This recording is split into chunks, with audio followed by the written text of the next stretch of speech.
તો રાજ્યની 13 GMERS કોલેજમાં ફી વધારો ઝીંકી દેવામાં આવતા વાલીઓમાં રોષ જોવા મળી રહ્યો છે અને જેને લઈને રાજ્યના 700 થી વધુ વિદ્યાર્થીઓ વિદેશ અભ્યાસ અર્થે જાય તેવા પરિબળોનું પણ નિર્માણ થયું છે।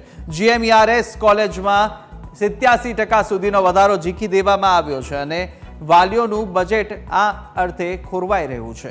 ત્યારે જેને કારણે વાલીઓએ હવે વિદેશની કોલેજો માટે ઇન્ક્વાયરી શરૂ કરી છે અને આ વર્ષે ગુજરાતના 700 જેટલા વિદ્યાર્થીઓ વિદેશમાં અભ્યાસ કરવા માટે જશે, સાથે ફીના ચક્કરમાં આપણું ધન વિદેશમાં જઈ રહ્યું છે।